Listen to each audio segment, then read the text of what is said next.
Bom, por que essa temática é tão importante, né? Porque hoje a gente pode considerar que a gente está caminhando para uma era das decisões computacionais.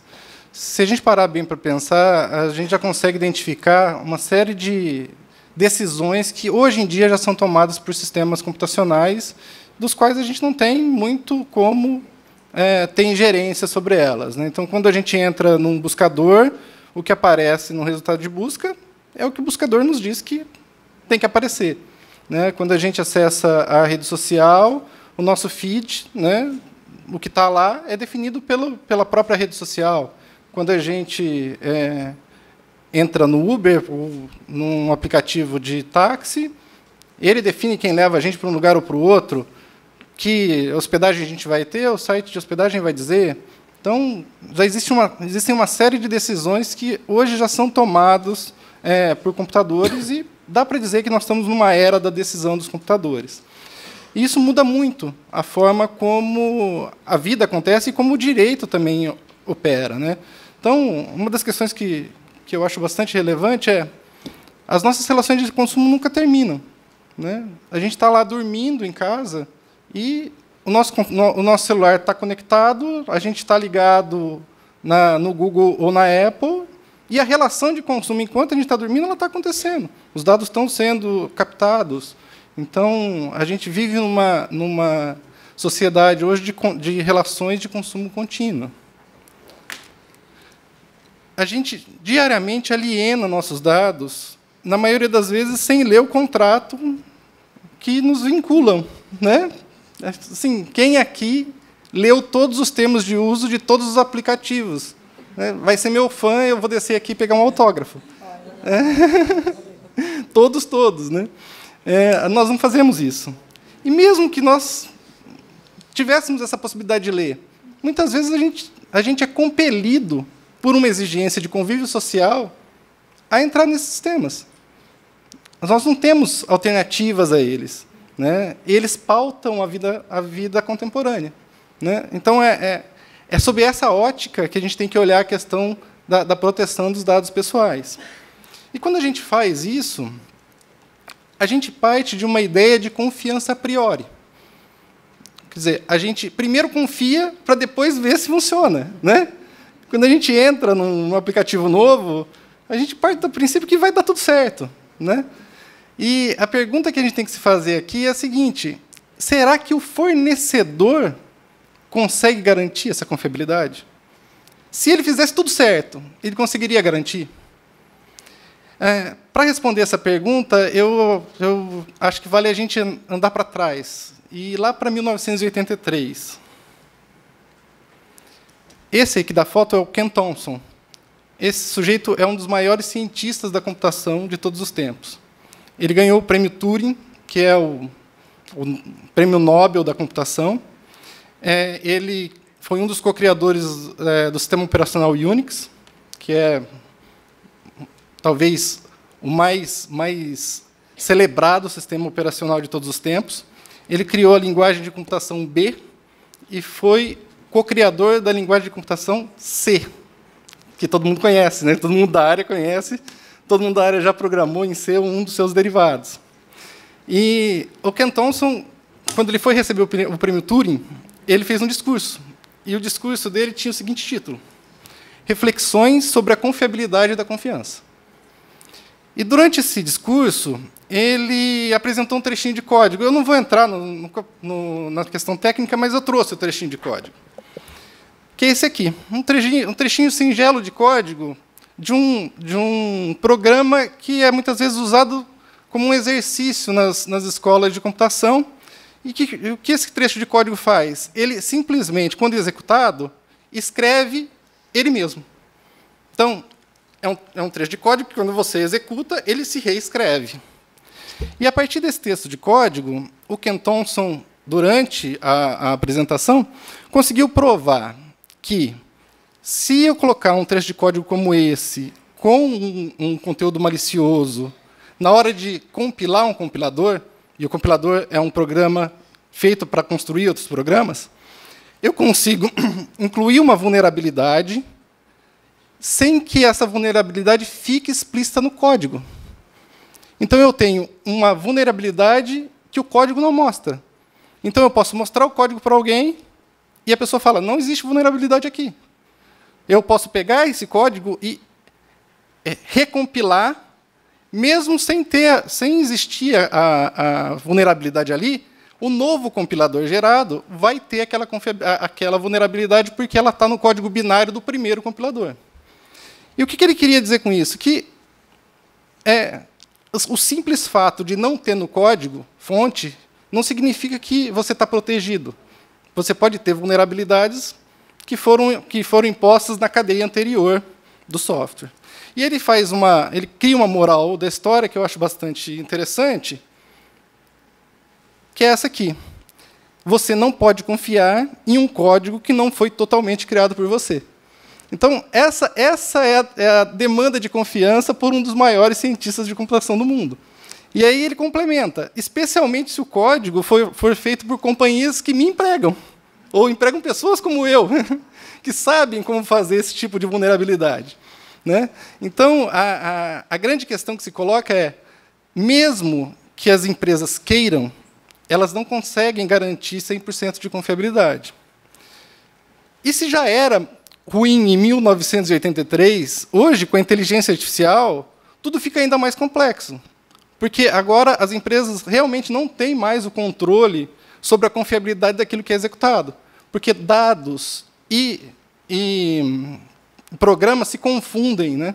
E códigos se confundem para criar uma nova inteligência. E aí, para falar um pouco disso, eu trouxe aqui um caso que saiu recentemente de um pequeno aplicativo que tinha um robô que conversava com as pessoas. Né? E ele foi suspenso no Brasil porque a comunidade que usava ensinou o robozinho a ameaçar as pessoas de morte. A xingar. Então, se você entrava lá na aplicação, e a aplicação te ameaçava, falou, vou te matar. Por quê? Porque ela aprendeu isso com os usuários.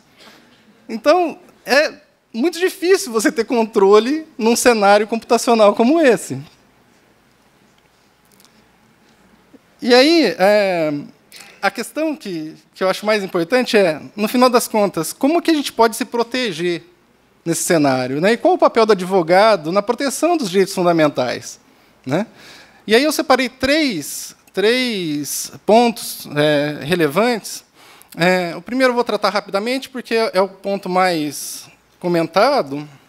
E eu acho que, por exemplo, a legislação europeia trata de maneira excepcional, os projetos de lei, de alguma forma, já tratam sobre isso, que é as pessoas precisam ter o controle dos seus próprios dados. Elas têm que poder deletar os dados, elas têm que poder transferir os dados para outro fornecedor. Hoje, se pintar uma nova rede social, eu não consigo transportar as minhas fotos facilmente para outra rede. Ou os meus dados pessoais que estão no Facebook, por exemplo. Quer dizer, a questão da portabilidade foi bem resolvida na legislação europeia. Né?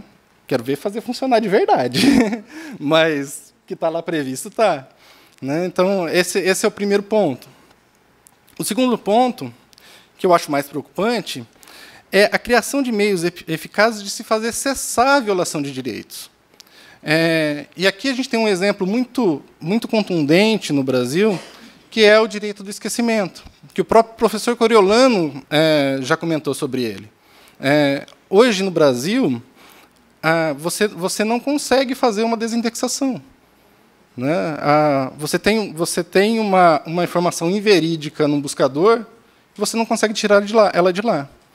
E qual é o grande problema disso? Por que será que é assim aqui? Né? Porque aqui os buscadores são tratados pelo STJ, por exemplo, como meros indexadores. Quer dizer, você tem um dos maiores poderes computacionais do mundo, e o STJ trata isso como uma lista telefônica, como um mero indexador. Então, qual é a perspectiva que a gente tem que dar para isso? Né? Se a gente olhar isso um pouco do ponto de vista computacional, em 1996, o Larry Page e o Brin, que são os fundadores do Google, escreveram um artigo dizendo que todo conteúdo indexado é armazenado pelos servidores do Google. Quer dizer, não existe uma busca feita automaticamente varrendo toda a internet. Quer dizer, o Google faz cópias de tudo que ele indexa. E se ele faz cópia de tudo que ele indexa, será que a gente não está frente a um banco de dados de caráter público? Por que a gente não trata isso como um banco de dados de caráter público, como outros bancos de dados de caráter público sob poder privado, como os bancos de dados da Serasa, por exemplo? Né? E se isso é um banco de dados de caráter público, será que ele não, a garantia viável não seria o habeas data? Até para a correção de dados incorretos ou a eliminação de dados que ferem o direito da personalidade? Se a gente voltar lá para 2001, a Maria Garcia, uma constitucionalista super importante da PUC de São Paulo, já falava da eficácia do habeas data para a remoção de conteúdo de base de dados que ferissem direitos da personalidade. Será que, se a gente passar a olhar com o devido respeito computacional aos buscadores, essa não seria uma solução eficaz? Olhá-los além de um mero indexador, de uma mera lista telefônica que faz um apontamento para outros sites, que é como os nossos tribunais veem isso hoje? Né? Será que essa não seria a forma mais adequada de tratar essas questões? E aí, sim, agora a gente tem, olhando por essa ótica, nós temos mecanismos jurídicos viáveis para a desindexação. Se nós pegarmos as decisões do STJ, as justificativas é que, para negar a desindexação, está ligada à falta de legislação aplicável. Nós não temos uma legislação que proteja a desindexação. Mas será que a gente não tem mesmo? Será que a gente não tem uma garantia constitucional que protege esse direito fundamental? Porque, para você ter uma garantia constitucional como o habeas data, você precisa ter um direito a ser garantido. E o direito não é a proteção dos dados? Não é isso que a própria Constituição diz? Então, mudar o olhar das questões ligadas ao direito digital, muitas vezes faz diferença, e a gente, como advogado, precisa levar isso aos tribunais.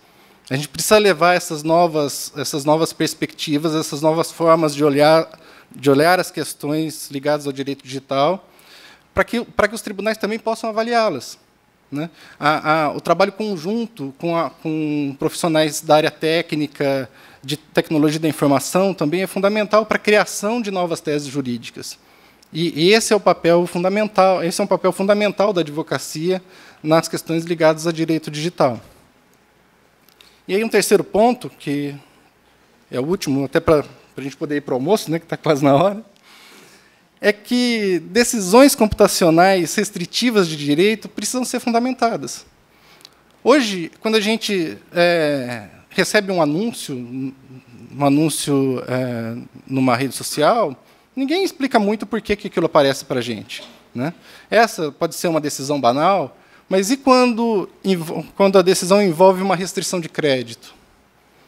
Será que a gente não precisaria saber por que um determinado crédito não aconteceu para uma pessoa, para o nosso cliente? Né? E aí a gente entra na questão do credit scoring, por exemplo, que também é uma questão... Não? Deu. Também é uma questão bastante relevante, quer dizer, os sistemas de classificação de usuários, né?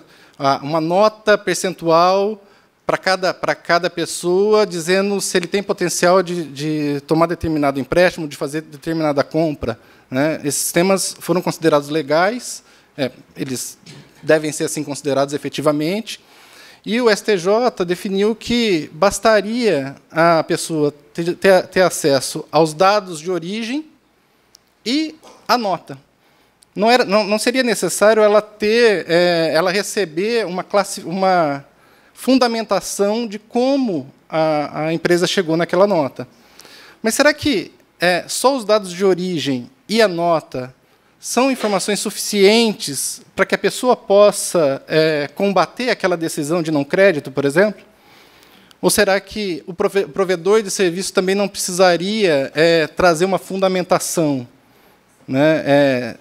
Explicar de uma forma que um humano consiga entender por que aquela informação, aquele resultado efetivamente aconteceu?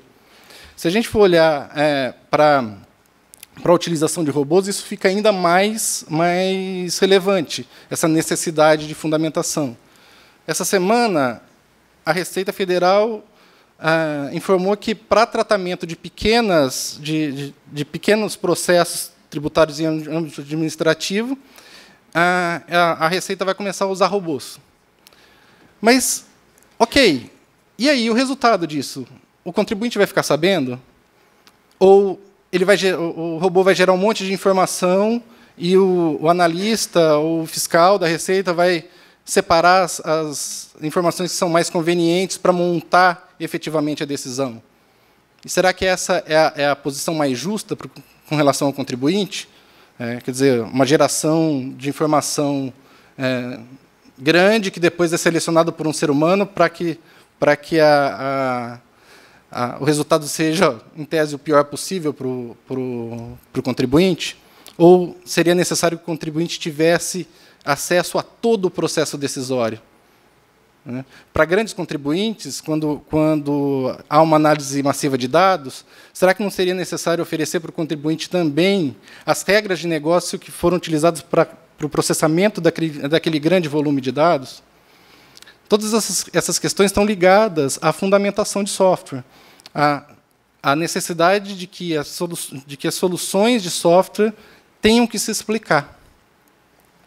A própria computação já vem trabalhando nessa questão, na busca de uma inteligência artificial transparente.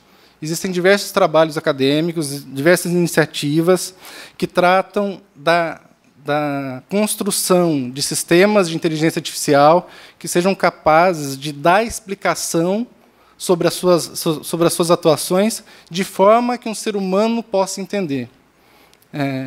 Cada vez mais essa discussão vai entrar em cena, porque, conforme as decisões vão afetando mais as pessoas, vão aumentando de complexidade, maior a necessidade de que sistemas tenham que se explicar. E nós, do direito, qual que é a nossa posição? Qual é o nosso papel nisso? No final das contas, é de exigir, efetivamente, de que essas explicações sejam dadas.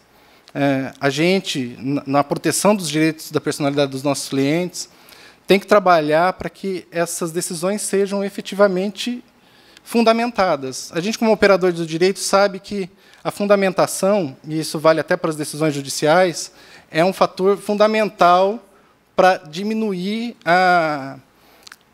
o mau uso do poder. Decisões judiciais fundamentadas dão maior garantia a princípios constitucionais, inclusive no âmbito do processo.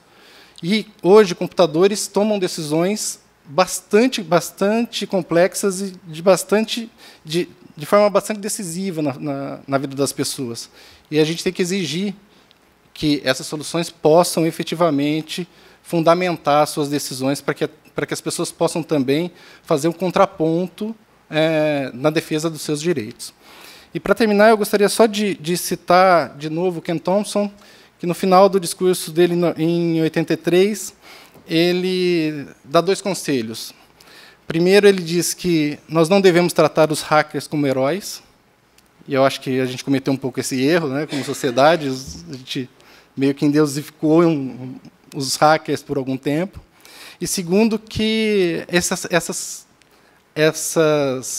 violações computacionais tenham punições legais, e rígidas punições legais. Quer dizer, até o Ken Thompson, um dos maiores cientistas da computação de todos os tempos, colocou parte das suas esperanças no sistema legal. Então, isso mostra um pouco da importância do nosso papel, do papel da advocacia na defesa do direito dos usuários, na construção de um ambiente efetivamente mais seguro do ponto de vista humano e computacional. Obrigado.